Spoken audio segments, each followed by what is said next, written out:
Understanding what's ahead in the market is certainly going to dominate many of our discussions. So here I'm very pleased that we're able to share some data with you, to share some outlook in terms of where the market is going, in terms of production, sales, perhaps getting a bit of a sense of trends from customers and consumers. It's been mentioned, it's really important to understand the direction that's going and what that will ultimately influence on your supply chain, production, and logistics networks here. I'm so pleased that our next speaker can join. A leading market expert, more than 27 years experience in automotive market, has worked across a number of major brands, Ford, Volvo, Jaguar, Lincoln, Toyota, and others, in areas like regional operations, business-to-business communication, sales, etc. Today, he's responsible for J.D. Power. Very pleased that Gerardo Gomez can join us and share some insight on the outlook of the market. Gerardo, thanks for being with us. Thank you, Chris. Thank you. Thank you so much. Stage is yours. Thank you.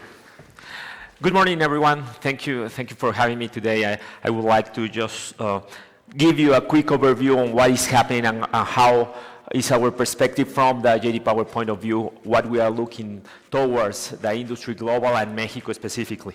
So with that, we can just start directly, jump into what we are going to take a quick look here is global and how compare against Mexico in terms of volume, sales, productions.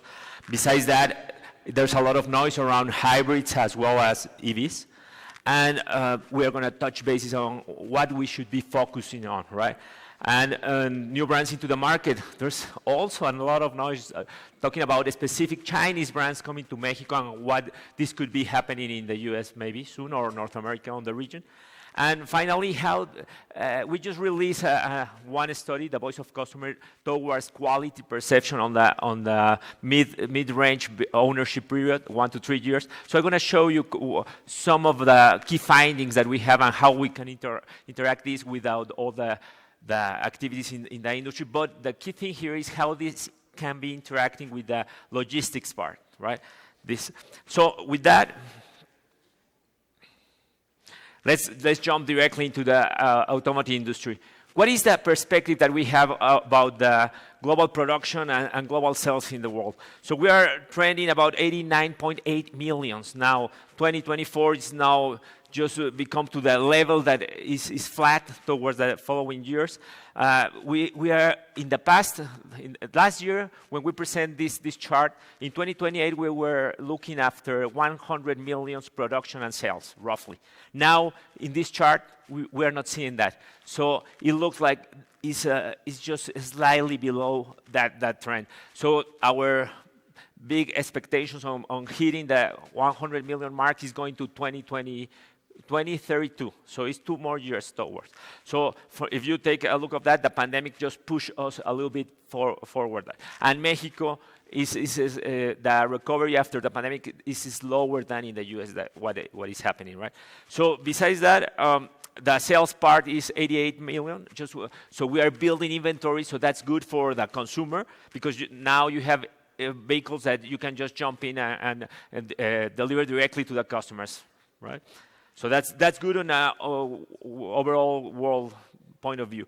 But just thinking about Mexico is still being a production hub for the North America region. So if you will see 3.93 million production, and that is our best ever in Mexico. So we are hitting again all the 4 million mark. And if you consider that our installation, the total units that we can build in Mexico is about 5.8 millions. So we are just slightly below what our potential is there. So we have a big chance to continue growing. And besides that, there's another Chinese brands that are considering to build more factories here. Another US brands that are considering expanding capacity here as well. But the thing is that we are not using all what we have already installed here. So we are going to continue having this big opportunity on growth on the productivity. And the levels of quality that Mexico produces is really at the same level of all North America region and much better than other regions in the world. So with that, we are jumping now to the sales side in Mexico. The sales side in Mexico is about 1.5 million, 1.47 It's very, very close. So with that, this will be our third best year ever in Mexico, right? There's a sub-reporting on some specific brands that are just coming into the market that could give us another 50,000 units maybe, but we are going to be doing on that range. But if you see the following years, we're going to stay on that level, on 1.5 million around-ish, and we are hitting our best ever by 2029, 1.63.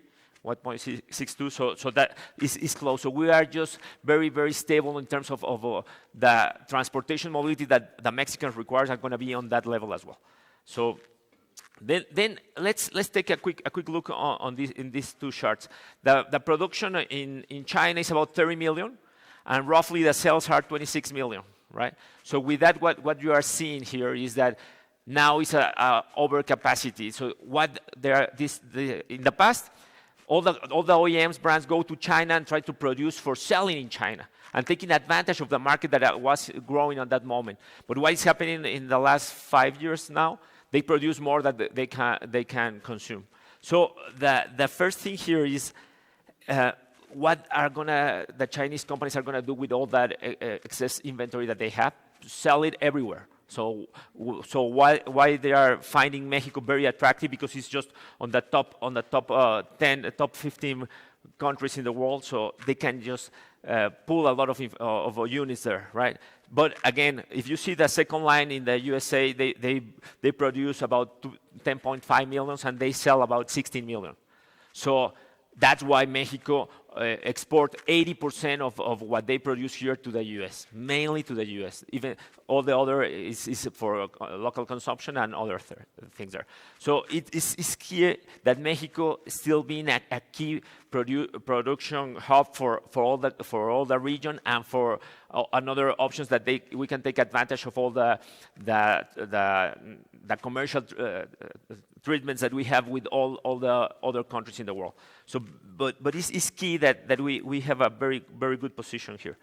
So now, talking about hybrids, what is the world is telling us right now is that 38% of what we are selling right now is going to be hybrids and electric and EVs. So we are making a lot of noise that they are coming new technologies. Yes, they are coming. China is leading the new technologies on EVs because they start much earlier than everybody else.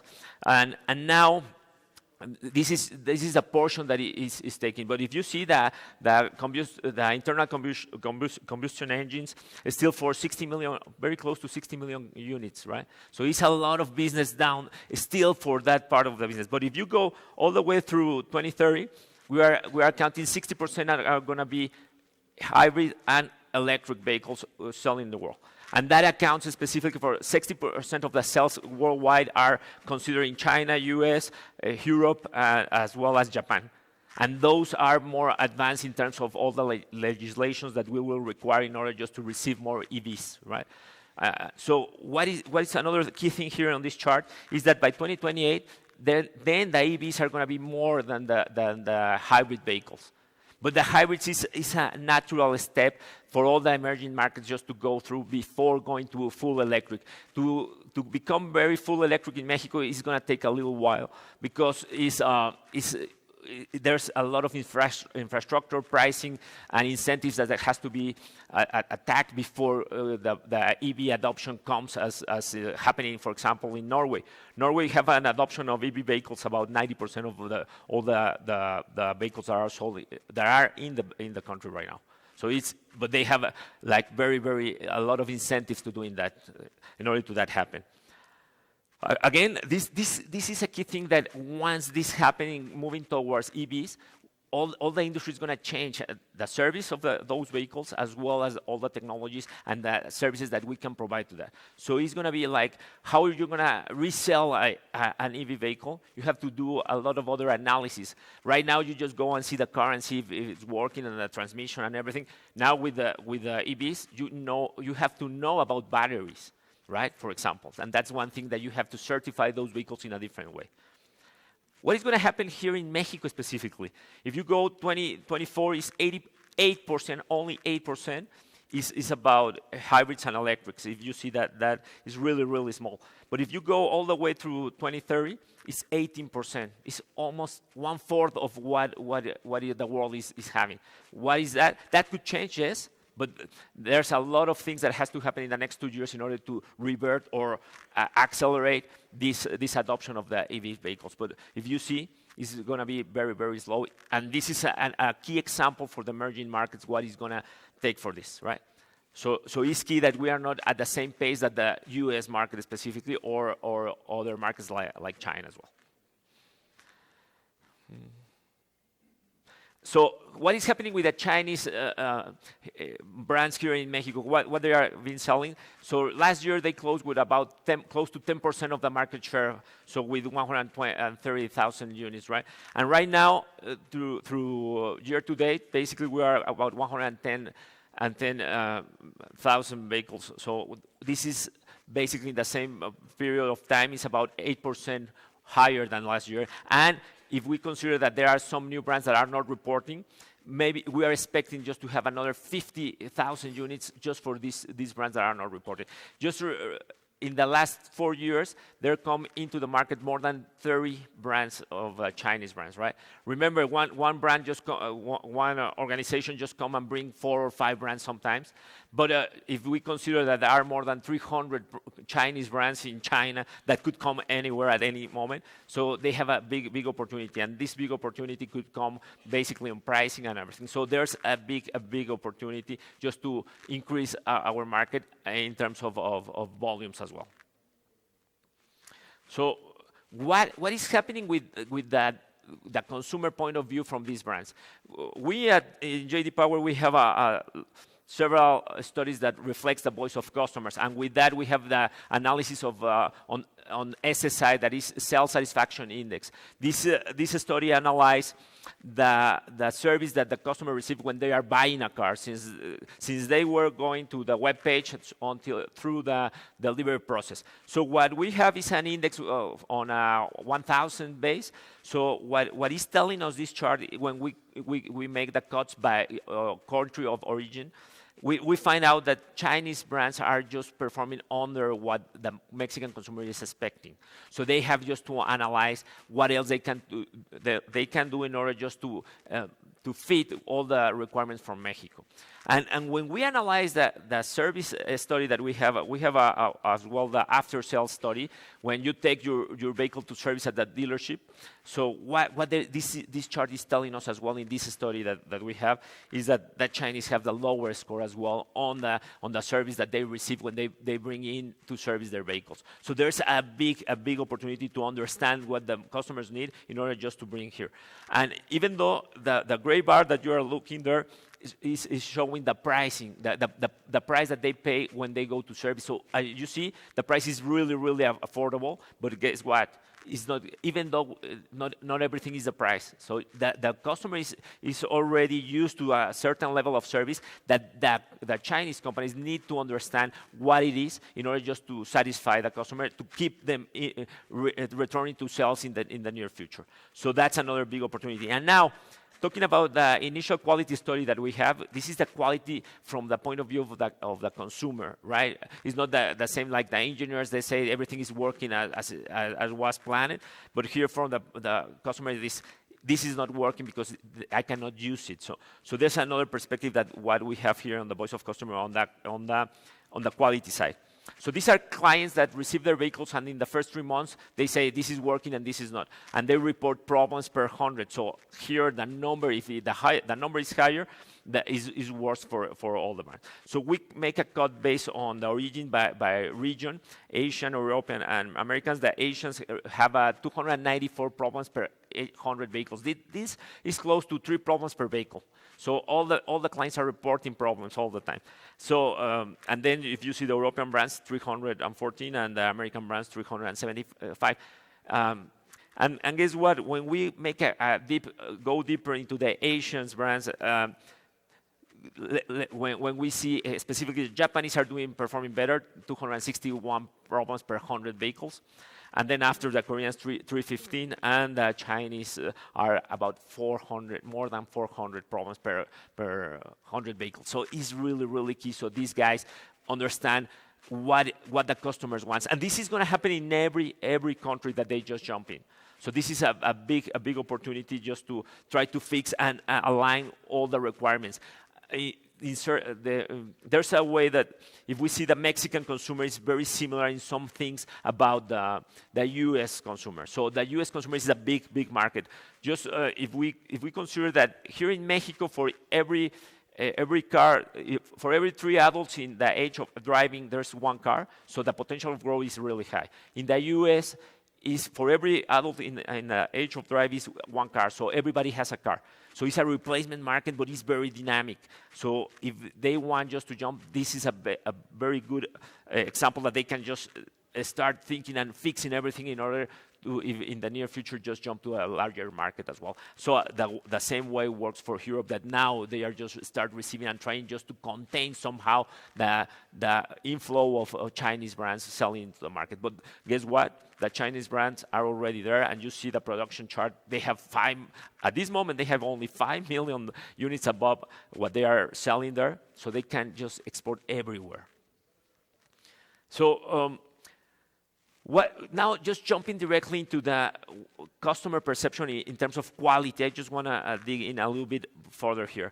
Here in Mexico, we just released last week the BDS, Vehicle Dependability Study. That means that customers that has the ownership period from 1 year to 3 years, what problems are reporting, right? After the smell of the new vehicle fades away, so what is happening? So what we are finding here is that 3 out of every 5 customers are reporting problems. So or they learn how to live with those.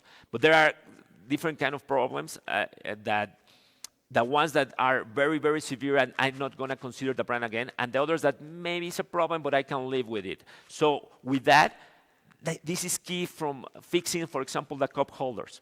The cup holders that come from different markets, Europe specifically, are really small compared with what we use here in America. And this is just another design of the console or everything, but that are the kind of things that the consumer is using or looking for to have in their vehicles. And of course, when more technology coming in, more problems if you don't explain, and if that doesn't work properly for the customer, not for the engineer, for the customer, is going to report it as a problem. So this is key, and that's going to impact on the resale of the product. If you see how this index comes from 5 years ago and now, so that problems stay here about 200 problems and more. And that comparing that to the US, Mexico reports much more problems based on the rougher roads that we have and some time on the road that you spend, more traffic, etc. But that's kind of things that all the industry can take a lot of information about this market at this moment in order just to improve. And that means to the new markets as well as the ones that are contained here. And you will see, well, how this can affect all the consumers, right? Just to see all the problems that these guys report comes from, if you don't receive your car in time, sometimes it's going to affect the perception of the brand service. And that is going to affect the perception that I have for the product. So everything is contained. So I was just hearing in the previous panel that all the ETAs that you have for delivering the vehicles and watching through the whole process, you have all the technology, but how you translate that to the final consumer, that the final consumer know where exactly is the part that is coming or where exactly is the vehicle, when are going to receive it. But the link that is missing is between the OEM and the dealers and the other, how to inform to the final consumer. And you have all the technology, we have the apps everywhere, we know everywhere where it is, everything. Okay, now how we can use it in order just to make it easier for the consumer. Now, just jumping back to our study here is like, what is the level of problems that reports depending on the production country, right? So if you see the made in China reports a little higher problems than the ones that are made in Japan, right? For those units that are sold here in Mexico. If you go, to US, the US report slightly less problems, but again, there's basic things that you can take advantage of when you are servicing these industries in general for how the time is working. And now, just to give you a hint of where are these problems from the point of view of the customer, what are the main problems? There are some things that are basically, right? There's not enough USB ports. This is design, but how we can add some additional thing here. So that six problems per vehicle that are reporting, just in that specifically. So the consumers want to be connected in their vehicles all the time and have alternatives, because now when you come, now every car is a USB-C and used to be a USB-A, and now you cannot connect, and you are going to be running out of battery soon. So that's the kind of things. The other point is excessive fog, the windows, how the AC, the climate works, and how the rear view camera. So there are things that the customer interact every day, at every moment, right? So this is key on how it works. But for example, you will see that infotainment is the main thing that is happening all the time. All the consumers is fighting against the infotainment because they don't know how to use it. That's a tough part. So if you are going to put something to explain to the customer where the vehicles are, where the parts that they bought for making the service or repair their vehicle are, make it easier for the customer, because if not, it's going to be another point for complaint. So it's kind of things that are really, really easy to fix from our point of view, right?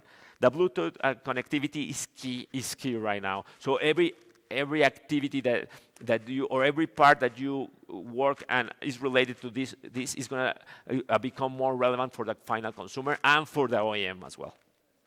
Now, if we take a quick look from the same problems that were reported by the industry in Mexico, how the Chinese brands compare against those, you will see that basically Bluetooth have a big jump there. The Chinese brands are just showing us like they have more opportunities there. And that's a good thing to have. I mean, when you have a larger, broader area of opportunities, it's easier to fix it. When you are very good on tops, it's more harder just to become better, right? But this is a good chart that you can take advantage of on that areas.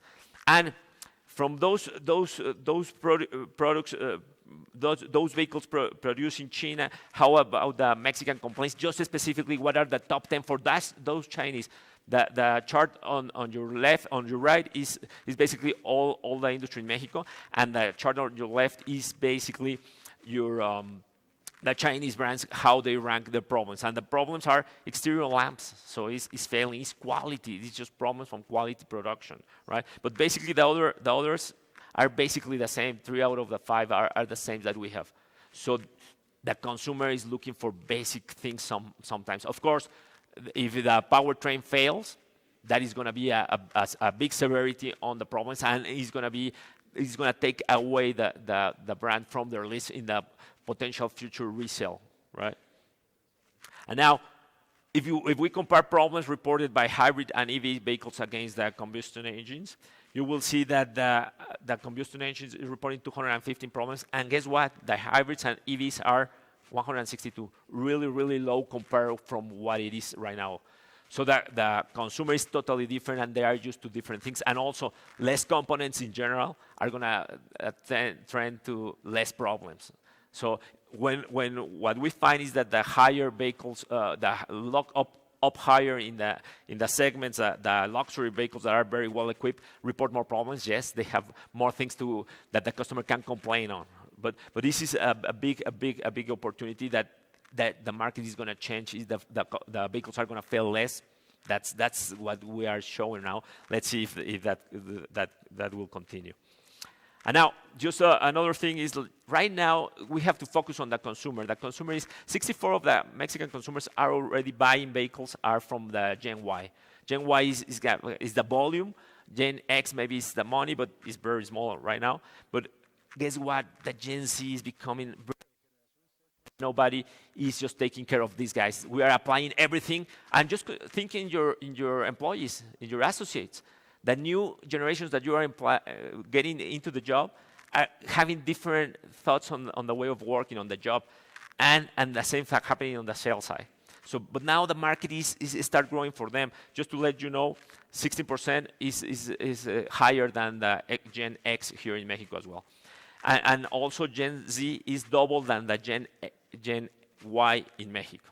So it's really, really large and really important. And now for service, 62% is just taking their vehicles to service, right? The Gen Ys. But guess what? 20% is the Gen Zs. And we are treating them with the same process that we treat our grandparents.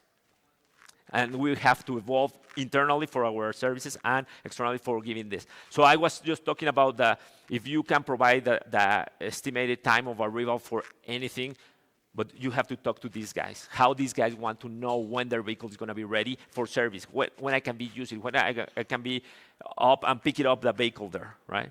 In my new vehicle that I just bought, when, right? So it's really, really important. So you just see how the problems are reported by generation. The total problems, Gen Z is reporting more and more problems. So they want more, they are more demanding. They need more things just to comply, but nobody's asking them. Because we think we already know all the consumer, and we in the industry know everything. So guess what? The new consumers, we don't know anything about them. Very few start. But infotainment is really, really a lot of problems, as well as driving experience here. So it's really, really, we have to refocus our efforts for the next 5-10 years to the new generation that is going to overtake the previous one that has the volume. But these guys are double the size that this way. So it is really, really a lot. And finally, the last slide here is just to have an overview why they are buying vehicles. Because you are, in the logistics side, you are just delivering what the OEM is telling you. Just put it here, bring it here, everything. But there's a lot of process that has to happen in order just to take a car from the factory and take it in the vessel, or put it in a rail, put it in a truck, and send it across the border and put it and get it to the dealership. When these problems could happen, are you measuring in each stage if the vehicle is still okay? So I know you guys have all the infrastructure to track the vehicle punctually. You can take photos and you can see where the vehicle happened. And when the consumer complain about something, the OEM is going to track everything going back, and it's going to call you, oh, give me all the photos from all the, and you have it. Certainly, you have a lot of information that is not sharing right now, and we're just using just to back up everything, right? I just received a vehicle that has a damage. I was fixed it at the port or something. It was a new vehicle. It was not happy to receive a vehicle that the door is not closing well, right? And then suddenly you see that it's repainted and everything, and see what happened. Maybe it's something minor, but how we're informing to the people that has to face the final customer. How we're giving them those tools in order just to be more connected with the customer, in order just to create that relationship and a more business in the near future. And this is why I'm just putting this from our study on the sales side. What the main reasons of buying vehicles? Performance. They are looking for how the vehicle performs in terms of responding on the engine. So this is really, really important. If they report a problem here, or if you identify a problem on the vehicle, you have to report to the OEM before the vehicle arrives to the dealer. Like image, exterior image, the vehicle, everybody here in Mexico buy mainly for appearance, and then they consider everything else. I mean, but the image is really, really important. Previous experience with the brand, if the brand treats me very well, I'm gonna just consider them again on the next time. Guess what? The Chinese brands are 5 of the top 10 brands that are going to be avoided here in Mexico are Chinese at this moment. So they have to fight against that image that we have against the Chinese products that are really, really competitive. I mean, they have all the technology. They are the leaders on the AV. I mean, nobody else in the world have more than they. But they have to adjust to the right country, to the right customer. So this is really, really one thing that everybody has to work on. Safety features, of course, are really, really has to be there. So again, if you identify something that is wrong, let the OEMs know, let everybody knows that this is happening before hit the customer or the dealership, and as well the fuel efficiency. So that's the key things that we are looking into. A customer is looking before buying a car, and if you identify any problem through the whole process, you have a big opportunity just to be ahead of the curve and helping your OEMs to do a better job. Thank you, and I have 2 minutes.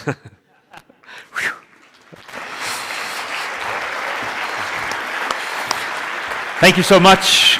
Thank you so much, Gerardo. I think you hit on some really important points. Not only the outlook on the market, which everyone here is, of course, always interested in. But your points on service really, I think, can resonate. Maybe the people in the room here don't control the quality of the parts, but you do control, in some cases, have a lot of influence on the service. As you said, whether it's tracking parts and material, whether it's response times, and I love the point about not treating Gen Z like your grandparents. So that's important whether you're a new player or an existing player here. We really are quite short on time. Maybe just one question so that we can finish on time and get back to coffee. No, I'll give you. I don't know if it's an easy one. I won't make you comment on the U.S. administration. I will keep on the service point, because do you think that with the new players coming into the market, that in terms of aftermarket, after service, that they have even begun to build those networks that are needed to provide that? Or do you see some of them making some big moves into that as well? Let's put it this way. All the OEMs are very worried about the customer satisfaction all the time, and it's on the charts and everything they are measuring. But when they just jump into the market, they're just focusing on selling. Open the doors fast and sell. Start measuring the market. And then everything else are going to come as soon. But suddenly they will have to, my recommendation is, first build all the after-sales services and processes before you start selling. Because once you hit the market, it's going to be really, really tough just to get back and save. So the point is, there are some that are more worried about it. There are others that are just selling, just and not then thinking about let's it. see. But none, and not only Chinese, all the other brands that come at the moment, they just start selling, selling. And because the time that it's going to take for the vehicles to come to service in the volume is going to take longer, so they think they have a chance there. But I would say, for example, the logistics for bringing the parts. Sometimes the vehicles start coming in and they start crashing outside, and they don't have the parts. So that's one key thing that make a major impact in the perception of the brand. That they don't have parts, and they have it, but they don't have it yet. And once they have it, the customer is going to still thinking that is not happening. So this is going to affect the comments that the word of mouth that these guys are going to have towards that brand. It's key in general. Not that much. No. The OEMs has to be more focused on that part. Absolutely. So key message there, if you're a new brand coming to the market, you better be thinking about after-sales network service. If you're an existing brand, that could be a strategic advantage to maintain and gain market share. In fact, Gerardo, thank you so much for the input. I hope that we can share, if we can share a version of these slides with the audience, we'll make them available. For sure. Great, fantastic. So you heard it there. We will make available. Before you go, just let's take a... the obligatory selfie. Go. Thank you. Thank you very much. Thank you. Bye.